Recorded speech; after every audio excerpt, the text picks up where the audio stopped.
When Narayana Murthy started Infosys, he didn't have a proven blueprint. His startup was heading into an uncertain future. He didn't know how the market would react, nor did he know exactly what customers wanted. But he understood one thing. Running a startup and managing an established company, there's a world of difference between the two. Traditional management means making a detailed plan first, then guiding your team according to that plan. The manager sets milestones, assigns tasks, and ensures everything gets done on time. This model works perfectly for large and established companies, those who already know their past and have clarity about what might work in the future. But the startup world is different. Startups don't have a proven track record, nor do they have clarity on what customers actually want. They're working on a blank canvas. If they work with a fixed plan and long-term forecast, they're only fooling themselves. And even with all this, many founders use corporate-style tools like milestone planning and detailed forecasting as if they're launching a space rocket where everything has to be perfect before takeoff. But the real startup journey is like driving a Jeep on a road that can shift at any time. Sometimes it's a pothole, sometimes a dead end. This is why the approach of blind execution or just do it fails too. If you move ahead without thinking, you'll lose your way. There needs to be someone holding the steering wheel, making smart decisions. So what's the right way? Startup founders need to understand the big picture. They need to define the right metrics for their business so that they can track whether their journey is going in the right direction or not. The bottom line is, the way to manage startups is completely different from traditional companies. Here, flexibility, fast learning, and smart navigation are more important, not a rigid roadmap. Chapter 1. The purpose of a startup is to find a sustainable business model. You've probably heard the name Ola Electric. Billion-dollar investments, flashy launches, media hype. Everything was there. But until their business model was clear, how the money would come in and who the customers would be, it was just a shiny experiment. What is the real purpose of any startup?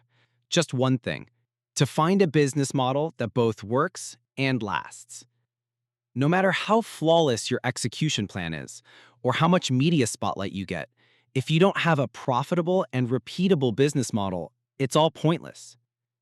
Building a startup is not a side hustle or a pet project. If you want your company to survive and grow, you'll have to show the world: how are you going to bring in customers, and how will you earn money from them consistently? For example, if you decide to launch an online course on knitting kilts, your first question should be, are people interested in this? Will they pay for it?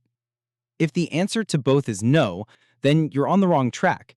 You should be working on something people are actually willing to pay for.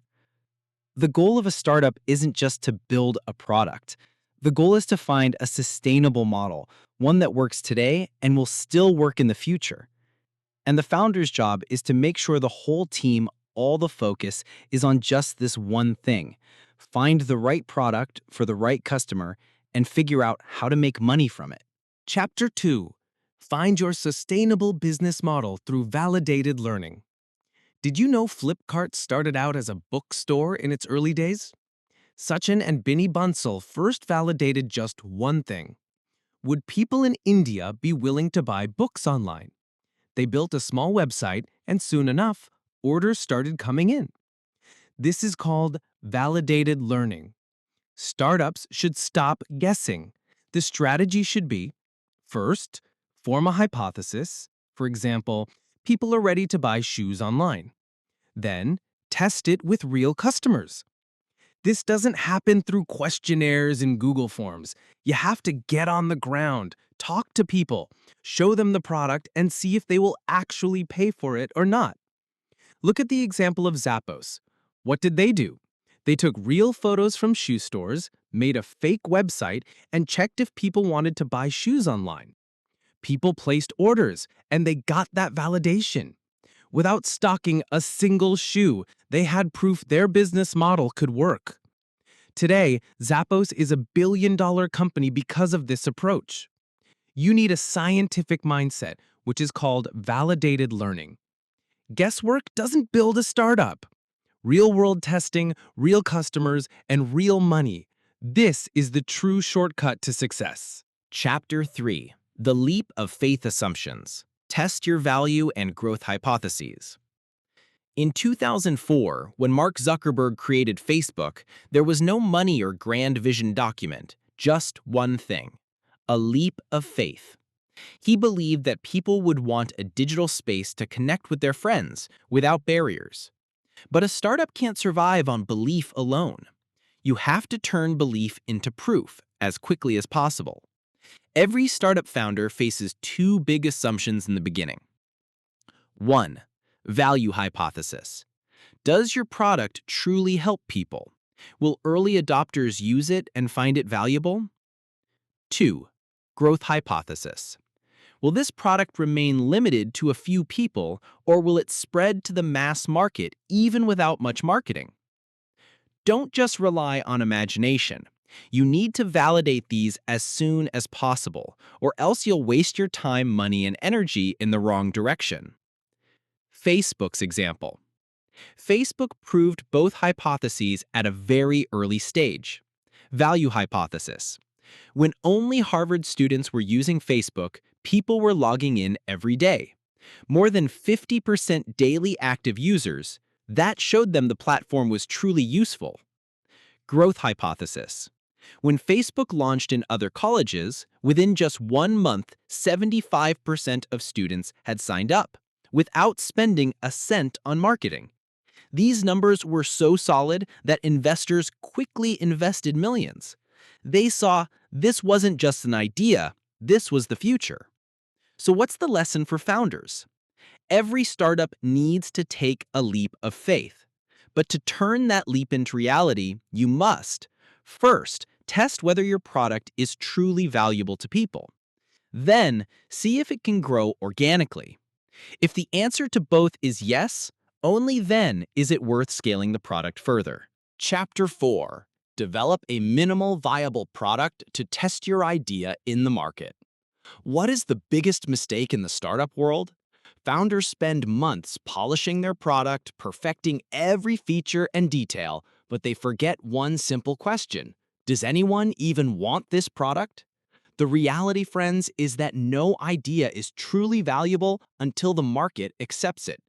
If you really want to build a successful and sustainable business, the first thing you need is proof that your product solves a real problem and that people show interest or are willing to pay for it. And for this, you need a minimal viable product, a small version of your product that works just enough for people to understand what you want to make and to give feedback on whether it's useful to them or not. The biggest benefit is that you can gauge the market reaction without investing too much time or money. Take a real-life example: Dropbox. When the founders of Dropbox thought people would want a simple and reliable file syncing service, they felt the idea was good but had no proof. If they had gone ahead and built a full-fledged product, it would have taken time, money, and might have flopped if there was no real demand. So they did something brilliant. They made a simple video. In this video, they just explained what Dropbox would do, how it would work, and what the user experience would be like. They didn't write code or make an app, they simply put their idea in front of people. And overnight, 75,000 people signed up for their wait list. That's when they realized, yes, people want this. Now building the product was worth it. This is smart validation, getting a direct answer from the market without building the whole product. And it's not just Dropbox. Every successful startup has done something similar. Zappos didn't first build a shoe buying system. They just uploaded photos of shoes from local shops onto a fake website and checked if people would actually order online. When orders came in, only then did they develop the back-end process. All these stories point to the same lesson. When creating a startup, perfection is your enemy. Speed and feedback are your greatest assets. So if you also have an idea, don't build the product first. Launch a small MVP on Instagram, WhatsApp, or even with a simple form. See if people react or just ignore it. Because until you get feedback from the real world, your idea is just an assumption. Chapter 5. Build, measure, learn, as fast and as often as possible. The real job of a startup isn't just building a product, it's learning. And it's about learning fast. What kind of product should you create? How will you earn money from people? You can only figure these things out when you step out of your comfort zone, go to the market, talk to people, and gather their feedback. But this isn't random. There's a process for it called the Build, Measure, Learn loop, or BML loop. First, you create a basic version of your product. It could be a prototype or a small test site. Like how Zappos just put up photos of shoes on their website without any actual inventory. Then you present it to people in the market. Observe how they react. Do they click the Buy Now button? Do they enter their email? Do they want to proceed further? These numbers are important, but just looking at data isn't enough. You need to talk to people as well. Ask them, what did you like? What was confusing? What was missing? This feedback is what tells you whether your product has real potential or not. And once you've learned all this, you make the next version. And the cycle begins again. Build, measure, learn, then build again. The faster you complete this loop, the closer you get to your perfect product.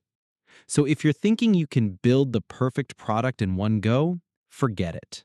In the startup world, those who test fast, learn fast, and take customer feedback seriously are the ones who succeed. Chapter 6. Use split tests to optimize your product. Once, a startup founder told me, "Our new feature makes the product feel more premium." I asked, "Really? But did it increase revenue?" He said, "I don't know. It just feels good." And that's the real problem. Many founders and engineers get emotionally attached to every new feature they create. They believe what they're building is the best. But the market runs not on emotion, but on value. So there's one golden rule for every startup. If a feature doesn't bring revenue or attract customers, it's a waste. But how do you know if a feature is useful or not? The answer is split testing. It's simple. Whenever you want to add something new, build two versions. In one version, include the new feature, and in the other, leave it out.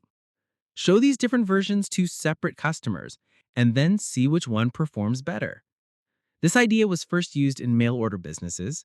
They made two catalogs, one old layout, one new. Half the customers got the old version, half got the new. Then they compared which version brought in more orders.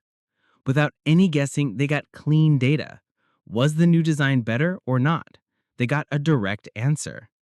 Today, every startup can do this. Whether your website's background color is red or blue, you can easily test both and see which one gets a higher click rate from customers. This is a semi-scientific approach. Before making any decision, just test, measure, and then decide. Because your product isn't made for you, it's for your customer. And what they like isn't revealed by guesses, but by data. Chapter 7. To find the right business model, you often have to pivot. We often believe that all a startup needs to succeed is grit.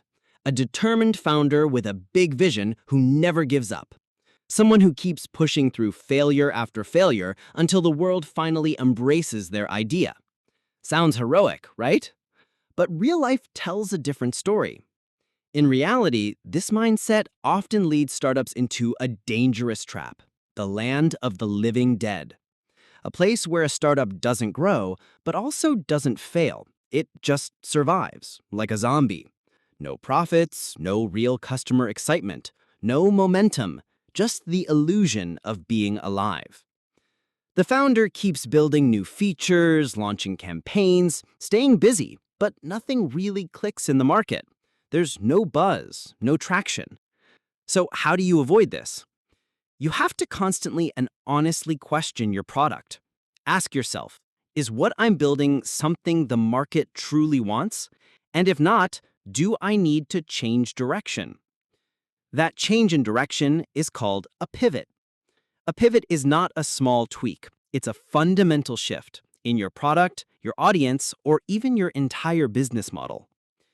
Maybe you redefine your product's core value. Maybe you switch from targeting college students to working professionals. Maybe you realize your sales channel is all wrong and you need a completely different approach. And when you pivot, it's not just your product that changes, your assumptions change too. The old hypotheses that guided your decisions are replaced by new ones. You now need to test everything again with new data, new insights. This isn't an easy decision. Founders often hesitate to pivot because they're afraid. They think changing course is a sign of failure, that people will say they gave up. But the smartest founders know better. They put their ego aside and listen to what the data is telling them. That's why many successful startups hold a pivot meeting every month. It's a ritual where they face the hard truth. Are we becoming a zombie startup? Is it time to make a change? Take Groupon, for example. The deals and discounts platform you know today actually started as a social activism site, a platform for petitions and fundraising. But that idea wasn't working. So they pivoted. They launched a group buying model focused on local deals, and the rest is history. So if you're working on a startup, pouring your energy and time into an idea, don't be afraid to pause and ask, should I keep going the way I am, or is it time to shift direction? The path to success is rarely a straight line, and sometimes the smartest move forward is a turn. Chapter 8. Focus on one engine of growth. Building a startup is tough, but growing one? That's an even bigger challenge. Every business model has a central force behind it, something called the engine of growth. That engine determines whether your startup simply survives or scales into long-term success. Think about it. If you're consistently bringing in new users, if existing customers keep coming back, or if people are spreading the word about your product, your growth engine is running. Now, let's explore the three main types of growth engines. 1. The sticky engine. This model is all about retention, keeping your existing users engaged and active. Even if you're not adding new users every day, your current customers stick around, keep using your product, and continue generating revenue. Take an EdTech app, for example. If students use it daily for classes, browse new courses, and renew their subscriptions regularly, the company grows without constantly chasing new users. This works best when your product is so helpful or engaging that users can't imagine living without it. 2. The viral engine. This is when your users become your marketers. A classic example, Hotmail. Every email sent through Hotmail included a line that said, P.S. Get your free email at Hotmail. People clicked out of curiosity, signed up, and the cycle repeated. That's zero advertising spend, and all growth came from word of mouth. Today, if you're building something shareable, like a budgeting app, a game, or a social tool, the viral loop could be your most powerful weapon. 3. The paid engine. This one's straightforward. You pay for growth.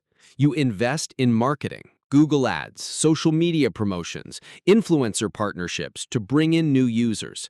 But this model only works if the customer lifetime value is higher than your customer acquisition cost.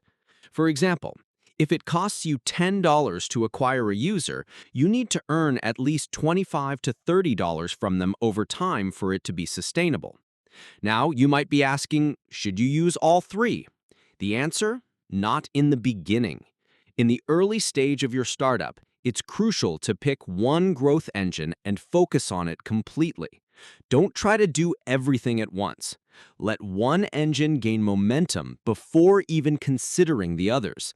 This focus matters because every new feature you build should support your chosen growth engine. If it strengthens that growth model, great. If not, it's just a distraction.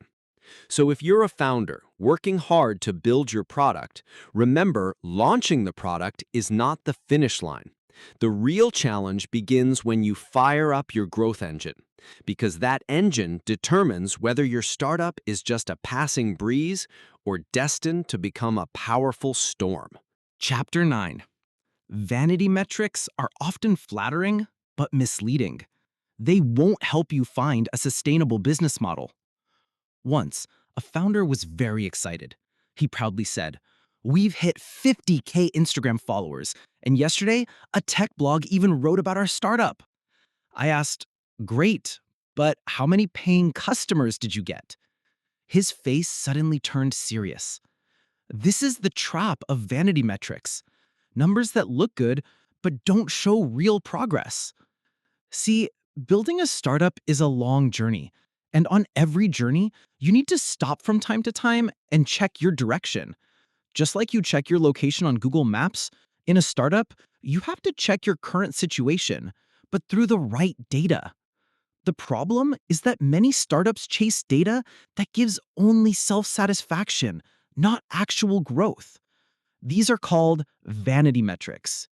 These metrics make you feel like you're growing, but in reality, it's just an illusion.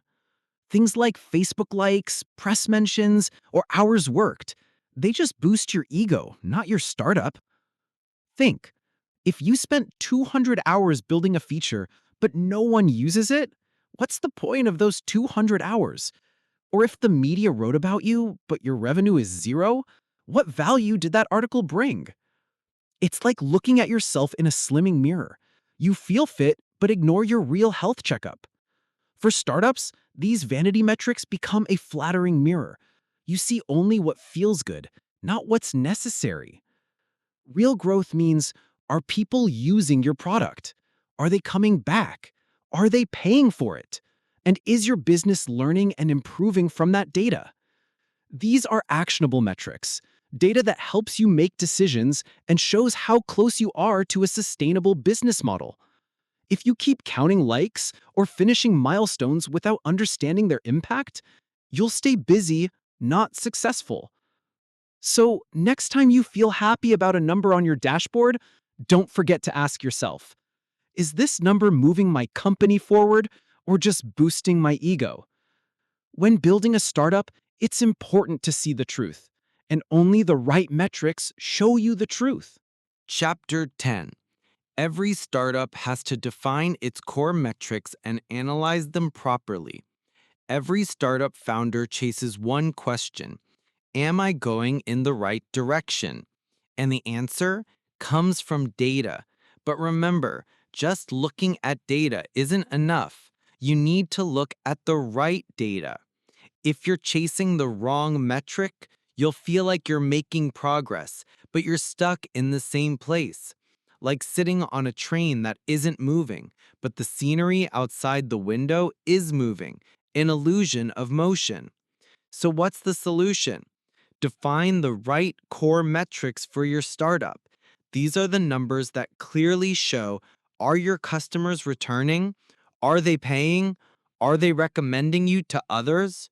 For example, for an edtech platform, it could be, how many students are buying a paid subscription? How much time does an average user spend in the app daily? Out of 1,000 users, how many refer the app to a friend? These metrics are different for every startup. Your job is to find that one number that matters, which shows your real growth. And one smart way to measure that growth is cohort analysis. Cohort analysis means grouping users based on when they signed up, like those who joined 6 months ago, 3 months ago, or just a month ago, and then comparing their behavior. For example, if you want to check whether people are recommending your product or not, just looking at total referrals tells you nothing. Instead, check, on average, how many friends did users from 6 months ago invite? How active are the 3 month cohort? At what rate are new users referring? If the recommendation rate is improving with every new cohort, your product is getting better and people genuinely like it. But if the number is the same or falling, it means you're stuck. This analysis gives you an honest mirror. No ego, no illusion, just raw truth. Remember, running a startup isn't just about working hard. It's about knowing whether the work is actually productive. And you only get that understanding when you track the right metrics and analyze them properly. In the end, progress is what shows up in the numbers and only in the right numbers. Final summary. If you're starting a startup or even just dreaming about it, here's one thing you need to understand. Building a startup isn't just about choosing an idea and sticking to it no matter what. Real success comes to those who learn continuously, test their assumptions, and make decisions based on real data. The core message of this book is clear: test, validate, then build. Think like a scientist. Don't blindly trust your assumptions. Test every hypothesis in the real market. Start with a minimum viable product, a basic version of your idea, and gather feedback from actual users. Then begin the cycle. Build, measure, learn. The faster you complete this loop, the quicker you'll discover your ideal product and business model. But building a product isn't enough. You also need to identify your growth engine. Are users coming back regularly? Sticky? Are they referring others? Viral? Or are you growing through paid channels? And most importantly, avoid getting caught up in vanity metrics. Followers, likes, and media coverage may look good, but the real questions are people using your product? Are you generating revenue? Are customers coming back? Every startup should define its own core metrics, the numbers that truly reflect progress. And remember, if the path you've taken isn't working, don't be afraid to pivot. Facebook, Dropbox, and Groupon all did. That's how they adapted, and that's how they grew. So if you're building a startup or plan to someday, this book is your roadmap. If you found this summary helpful, give the video a like, let us know in the comments which concept resonated most, and be sure to subscribe to Book Bytes AI. We bring you in-depth, practical summaries of the world's best business and startup books. We'll see you in the next episode with a new idea. Until then,